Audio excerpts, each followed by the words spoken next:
لا الہ الا اللہ محمد رسول اللہ، لا الہ الا اللہ محمد حبیب اللہ۔ نحمدہ ونصلی علی رسولہ الکریم، اما بعد، فاعوذ باللہ من الشیطان الرجیم، بسم اللہ الرحمن الرحیم۔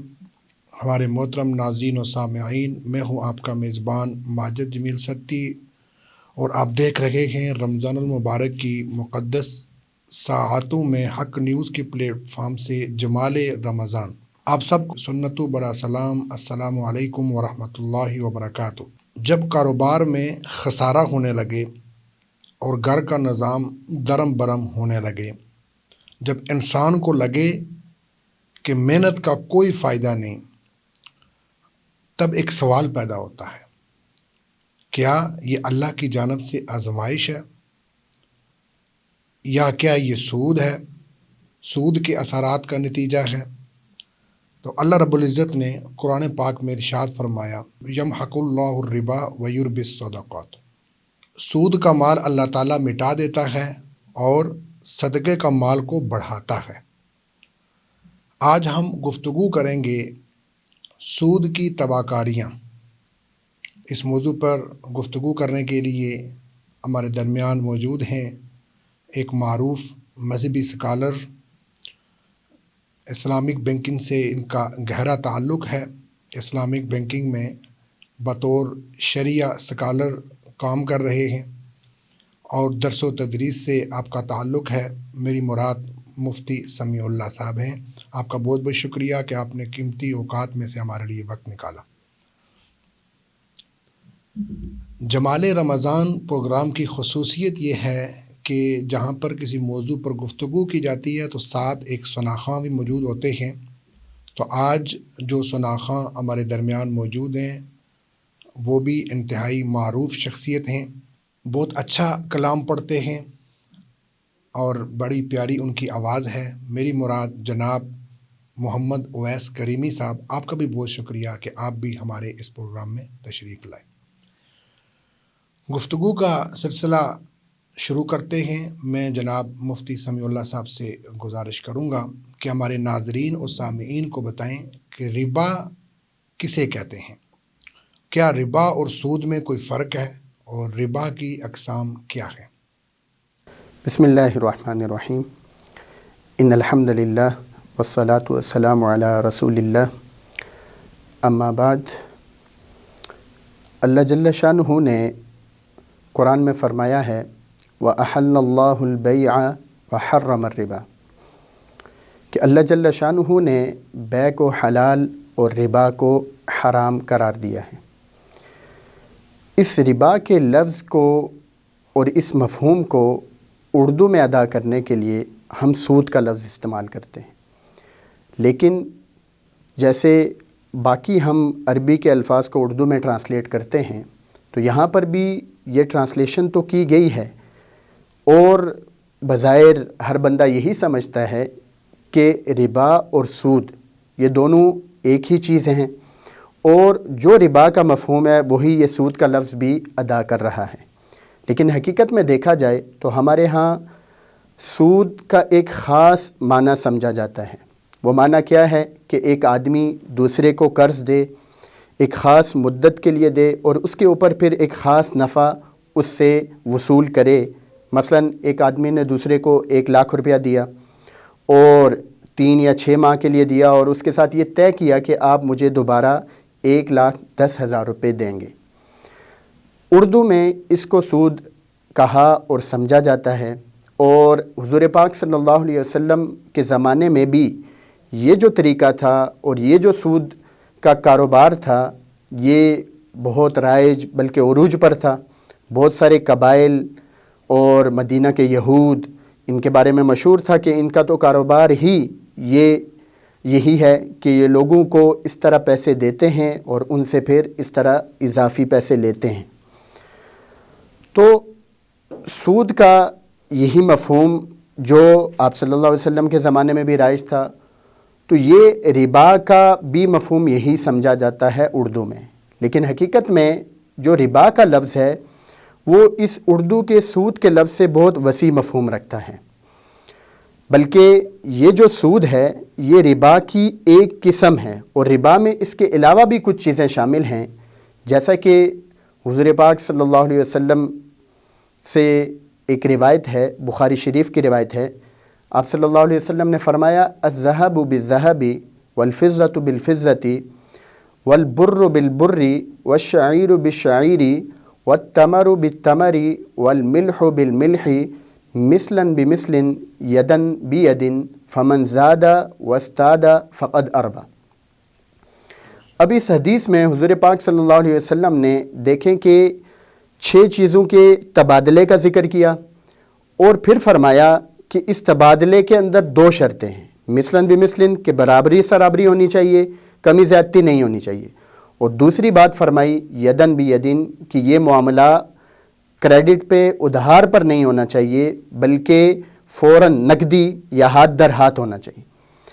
اگر یہ دونوں شرطیں نہ پائی گئی، فمن زادہ وستادہ کہ کسی نے اگر زیادتی کی یا زیادتی طلب کی تو فقد اربا تو گویا کہ اس نے ربا یا سود لے لیا ہے۔ تو اب دیکھیں کہ ایک معنی ربا کا پہلے ہم نے ذکر کیا جو اردو میں جس کو سود کہا جاتا ہے، اور ایک معنی یہ حدیث میں یہ اس سے بالکل مختلف ہے، اور یہاں سے ہمیں یہ بھی سمجھ آتا ہے جو کہ علماء نے، محدثین نے، فقہا نے بھی لکھا ہے کہ ربا کی 2 قسمیں، ایک کو ربا القرض یا ربا القرآن یا ربا النسیہ، یہ سارے نام اسی کے ہیں، اور ربا الجاہلیہ بھی اس کو کہا جاتا ہے۔ تو یہ پہلی قسم ہے کہ جہاں پر ایک آدمی دوسرے کو قرض دیتا ہے اور اس سے اضافی پیسے لیتا ہے، جس کو ہم نے اردو میں کہا کہ سود بھی کہا جاتا ہے۔ اور یہ جو دوسری قسم ہے ربا کی، اس کو ربا الحدیث یا ربا الفضل کہا جاتا ہے،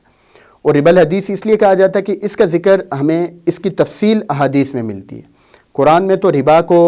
مطلقاً یہ بتایا گیا کہ منع ہے ربا، اس کو چھوڑ دو، اللہ نے ربا کو حرام قرار دیا ہے۔ ایک آیت علامہ صاحب نے بھی پڑھی، میں نے بھی ایک آیت پڑھی، اس کے علاوہ بہت ساری آیات ہیں جس میں ربا کو منع کیا گیا ہے۔ تو یہ 2 قسمیں ہیں ربا کی، اور ان دونوں کی تعریف الگ الگ ہے۔ جو پہلی قسم ہے اس کی تعریف عام طور پہ ہمیں جو لغت کی کتابوں میں بھی پہلی قسم کی تعریف ملتی ہے، جیسے کہ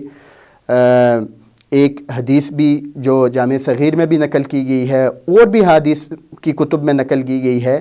اور اس سے یہ پہلی قسم کی تعریف، پہلی قسم کی ربا جو ہے اس کی تعریف ہمیں سمجھ آتی ہے۔ اس کے الفاظ یہ ہیں کلو قرض جر منفعۃ فہو ربا،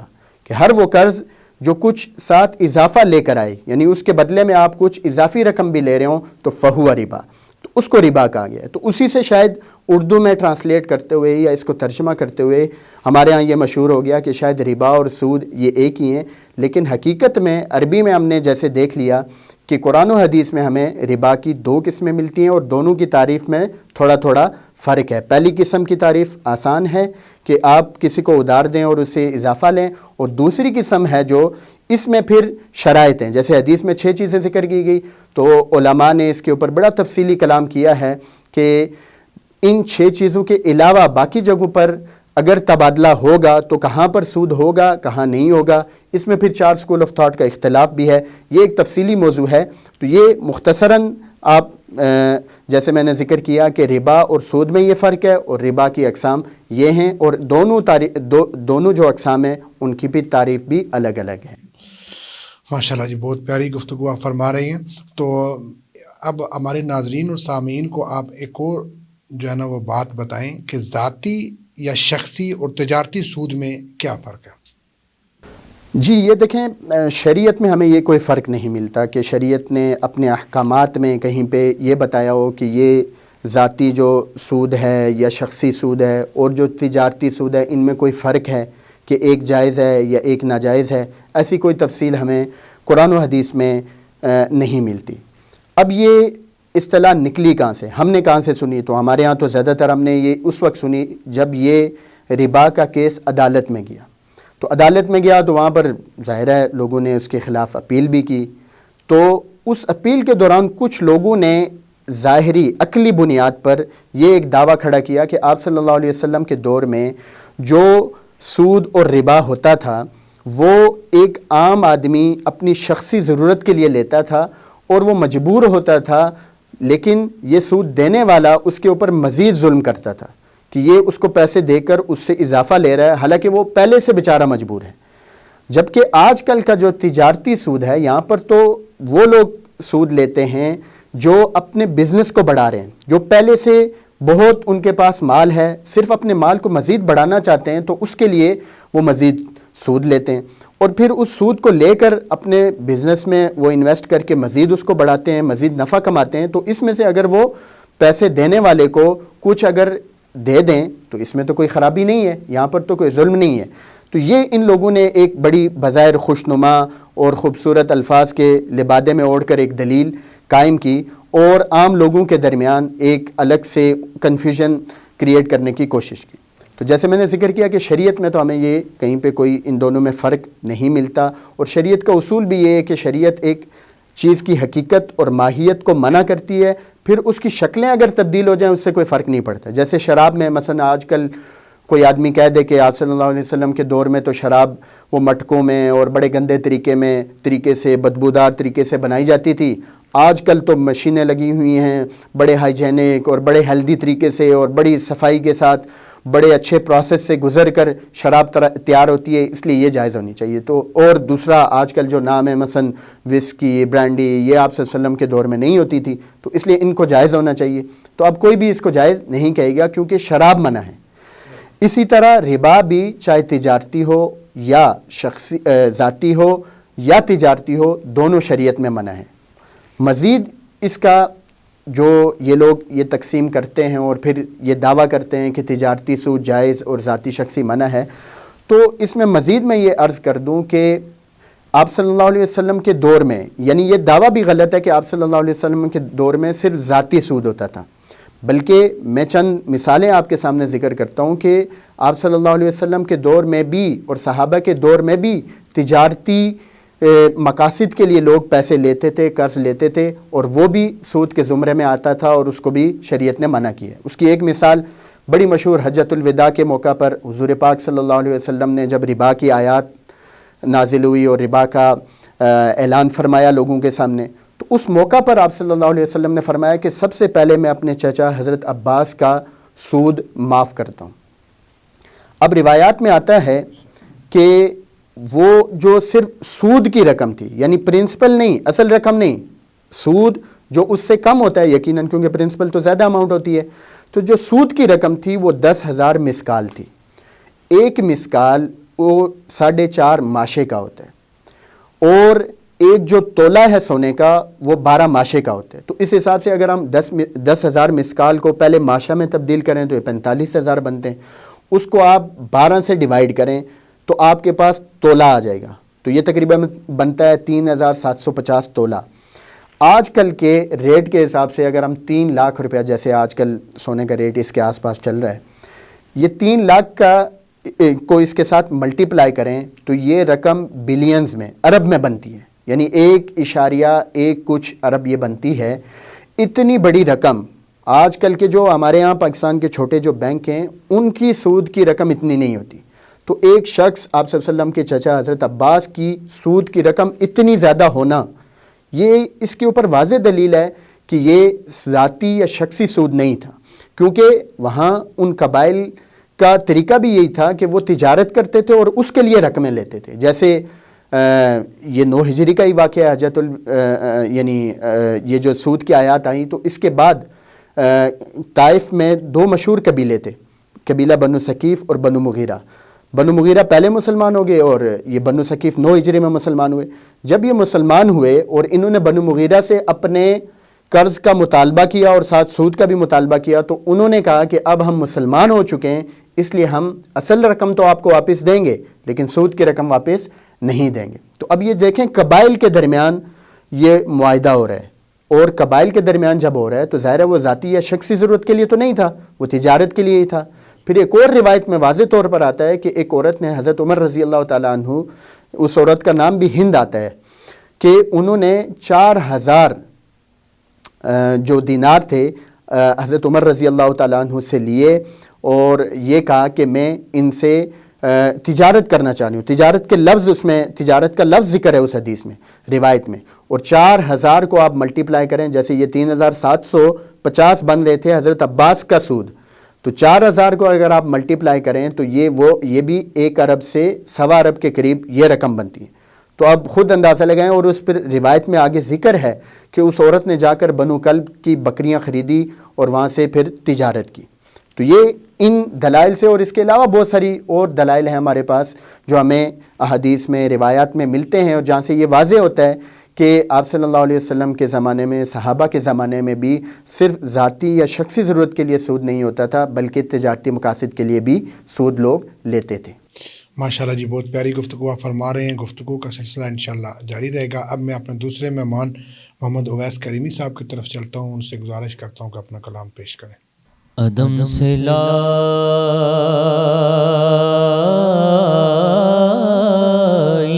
ہے ہستی میں آرزو رسول، عدم سے لائی ہے عدم سے لائی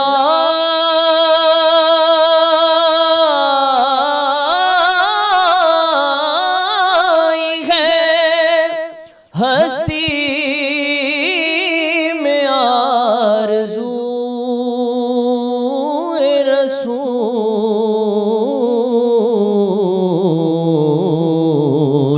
کہاں کہاں پھرتی ہے جستجو رسول، کہاں کہاں لیے اور بلائے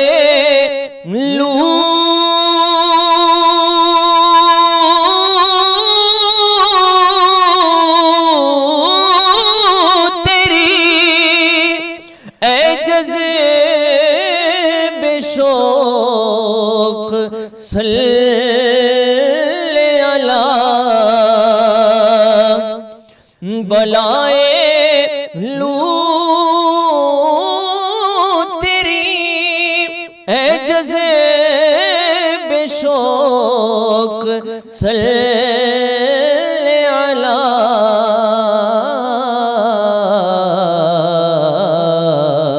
کہ آج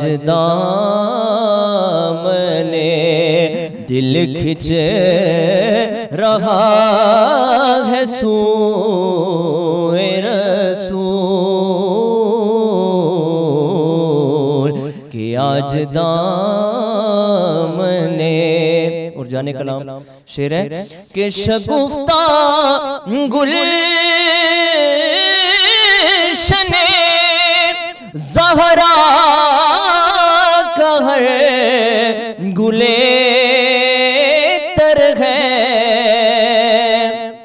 شگفتہ گلشن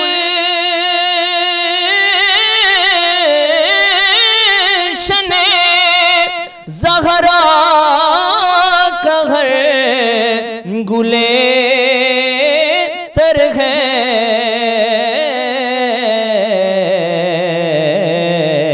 کسی میں رنگ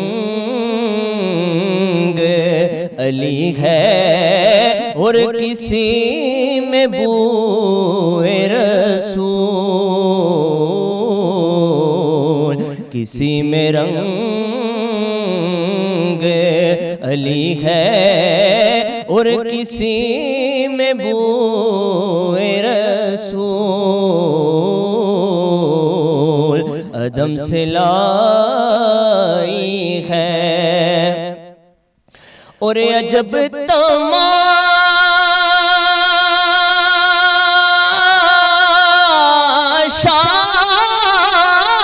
ہو میدان حشر میں بے دم، عجب تماشا ہو میدان حشر میں بے دم،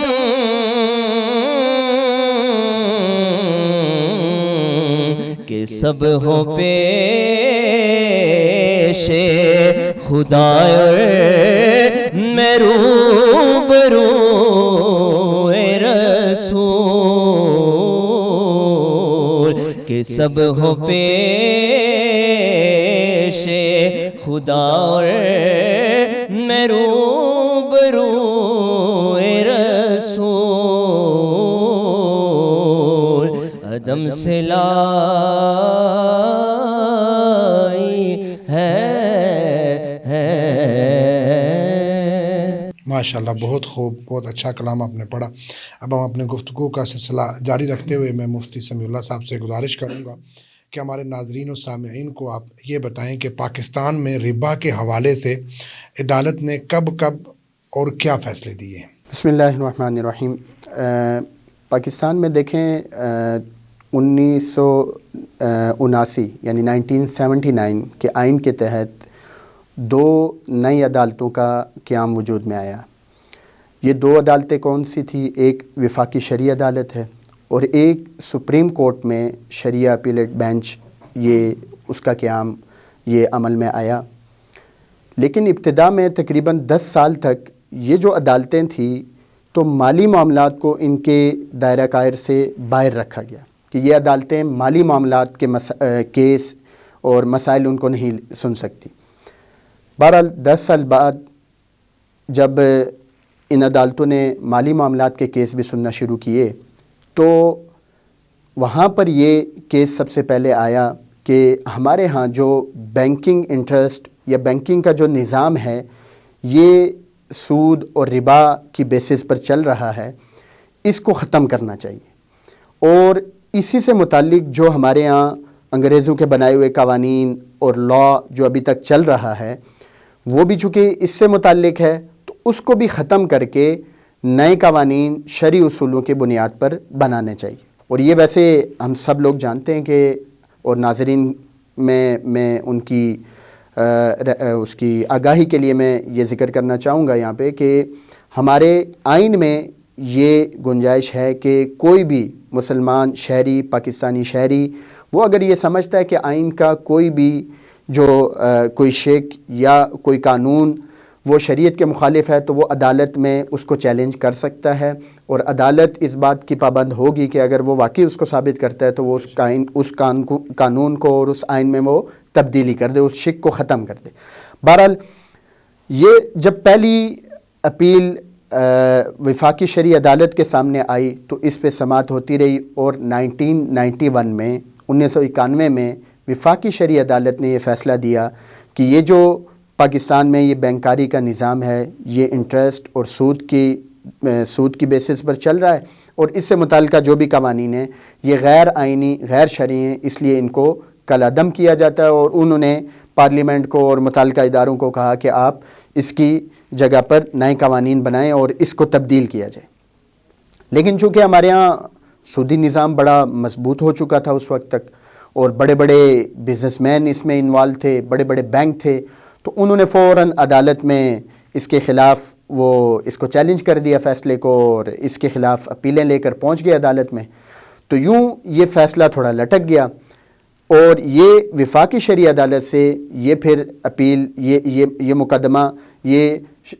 جو سپریم کورٹ کا شرعیہ بینچ تھا اس کے پاس چلا گیا۔ وہاں پر اس کے اوپر سماعت چلتی رہی 1999 میں 23 دسمبر کو، یعنی نیا سال چڑھنے سے 7-8 دن پہلے، جو سپریم کورٹ کا بینچ تھا شرعیہ بینچ، جس میں مفتی تقی عثمانی صاحب جو ایک مشہور مذہبی اسکالر بھی ہیں وہ بھی تھے، جسٹس منیر اے اور جسٹس وجیہ الدین، اور یہ 4 لوگ تھے۔ تو انہوں نے 1100 صفحات پر مشتمل ایک تفصیلی فیصلہ، جو شاید پاکستان کی عدالتی تاریخ کا سب سے طویل فیصلہ تھا، جس میں انہوں نے ان لوگوں کے جو یعنی فریق مخالف تھا، انہوں نے کہا کہ اس میں یہ شریعت میں اس سود کی گنجائش ہے، جیسے ابھی ہم نے بات کی، انہوں نے کہا کہ یار یہ تجارتی سود ہے اور شریعت میں شخصی سود یا ذاتی سود کو منع کیا گیا ہے۔ اس طرح کے بہت سارے ان کے دلائل تھے، ان کو انہوں نے عدالت نے جائزہ لے کر ان کو رد کرتے ہوئے 1999 میں وہی وفاقی شرعی عدالت کے فیصلے کو قائم رکھتے ہوئے یہ فیصلہ دیا کہ یہ سود، یہ جتنے بھی پاکستان میں بینکاری کا نظام ہے، اور اس سے متعلقہ جتنے بھی قوانین ہیں یہ غیر شرعی ہیں، ان کو تبدیل کیا جائے۔ اس عدالت نے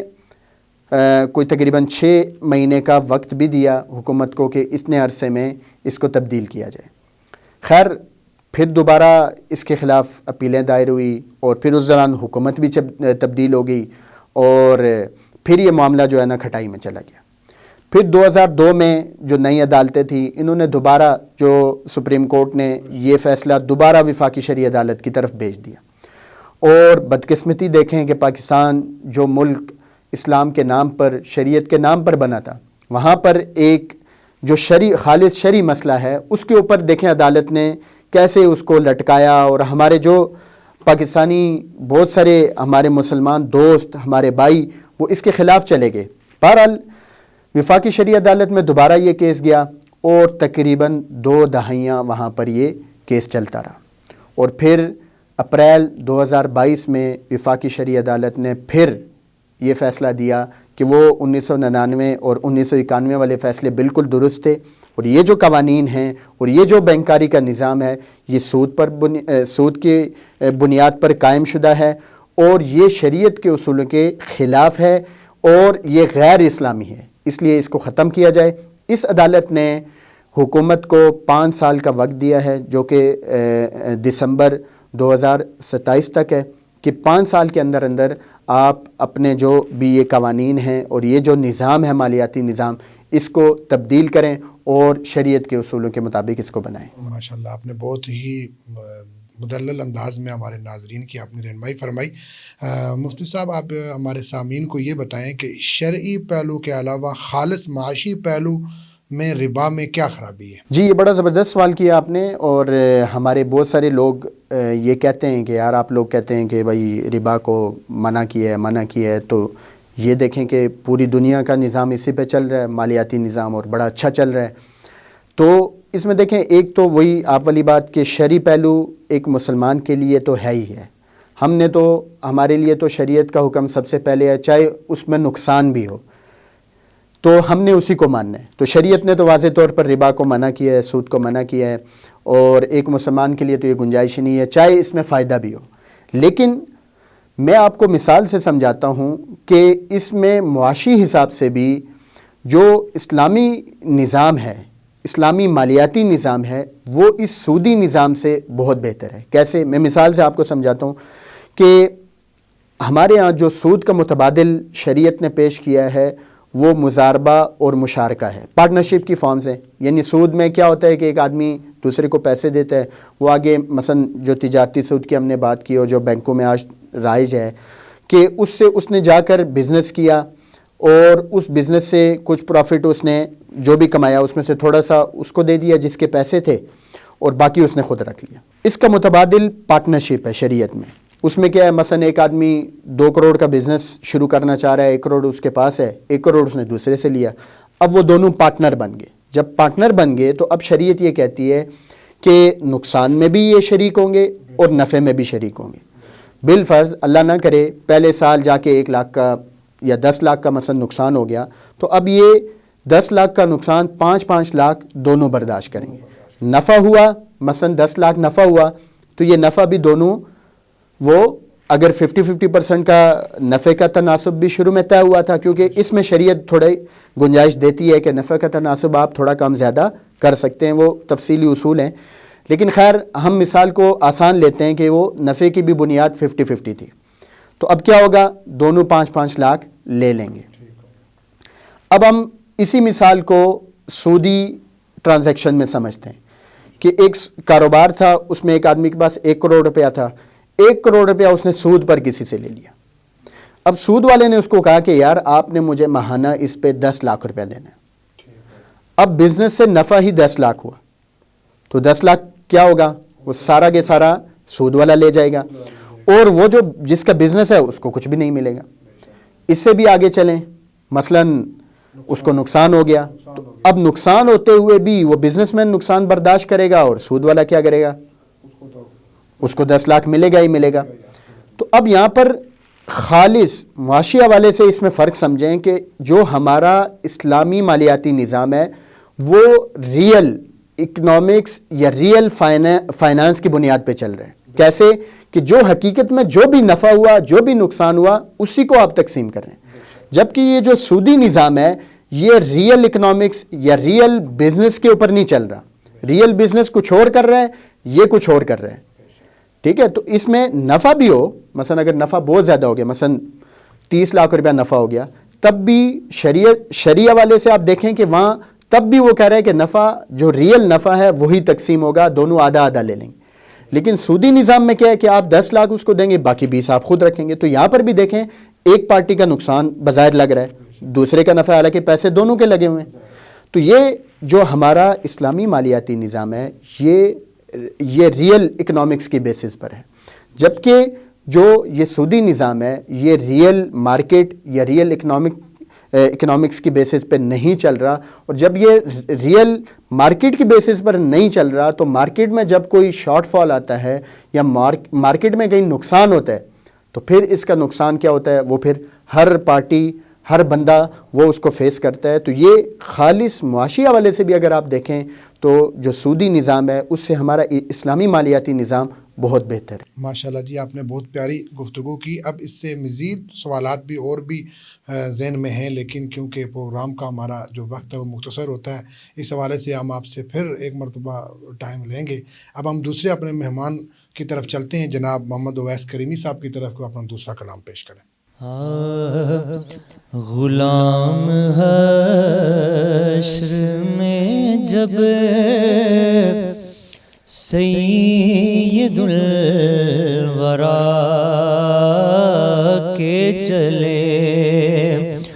غلام حشر میں جب سید الورا کے چلے, غلام حشر میں جب سید الورا کے چلے, لیوائے حمد کے سائے میں سر اٹھا کے چلے, لیوائے حمد کے سائے میں سر اٹھا کے چلے, اور جناب آمنہ دوڑی بلائے لینے کو, جناب آمنہ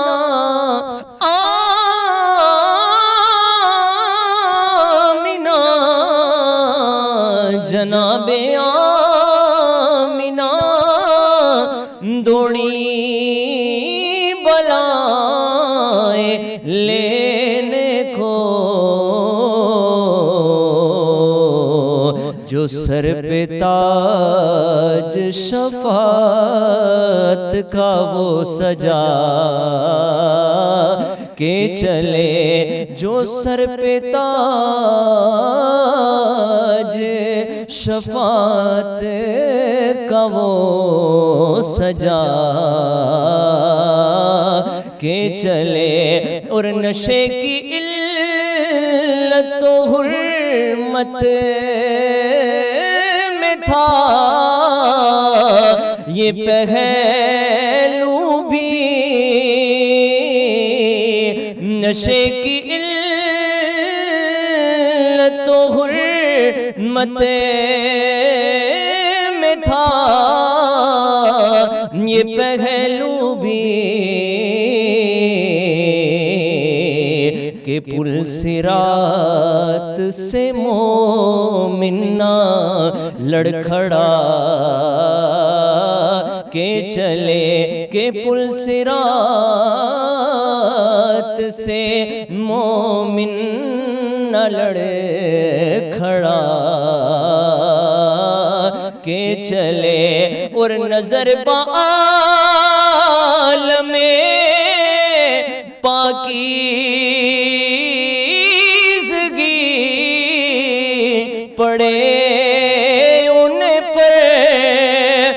یا رسول اللہ سونے وے مایا نظر با عالم پاکیزگی پڑے ان پر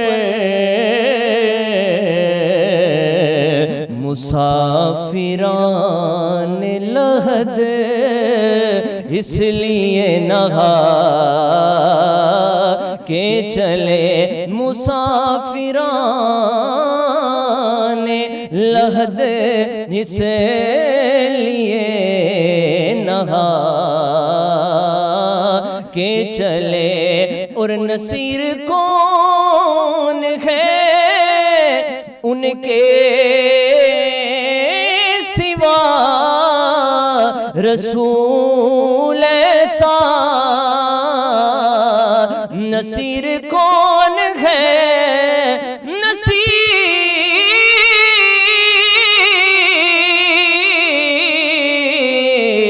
نصیر کون ہے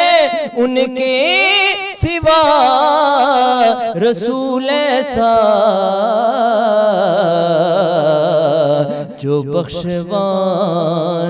کو آئے تو بخشوا کے چلے جو بخشوانے کو آئے تو بخشوا کے چلے لیوائے حمد کے سائے میں سر اٹھا کے چلے ماشاءاللہ جی بہت خوب آپ نے دونوں کلام بڑے اچھے انداز میں اور بہت پیارے انداز میں آپ نے پڑھے. اللہ تعالیٰ آپ کو مزید ترقی نصیب فرمائے. اور آپ کا بہت بہت شکریہ محمد اویس کریمی صاحب کہ آپ نے اپنے قیمتی اوقات میں سے ہمارے لیے وقت نکالا. اللہ تعالیٰ اپنی شان کے مطابق اجر عظیم سے آپ کو نوازے. اس کے ساتھ میں مفتی سمیع اللہ صاحب آپ کا بھی بہت بہت شکریہ ادا کرتا ہوں کہ آپ نے انتہائی مصروف اوقات میں سے ہمارے لیے وقت نکالا اور ہمارے ناظرین و سامعین کو سود کے حوالے سے بڑی تفصیلی گفتگو آپ نے کی. اللہ تعالیٰ آپ کو بھی مزید ترقی نصیب فرمائے اور اپنی شان کے مطابق اجر عظیم سے نوازے. ابھی کیونکہ ہمارے پروگرام کا جو وقت ہے وہ ختم ہوا چاہتا ہے تو ہمیں جو مفتی صاحب نے بڑی مدلل انداز میں گفتگو کی اس گفتگو کو سمجھ کر سود سے ہمیں بچنا چاہیے. اللہ تعالیٰ ہم سب کو عمل کی توفیق عطا فرمائے. وآخر دعوانا ان الحمدللہ رب العالمین والسلام. اللہ نگہبان.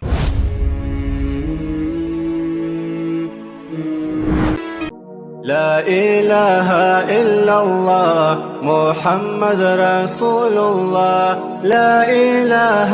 إلا الله محمد حبيب الله.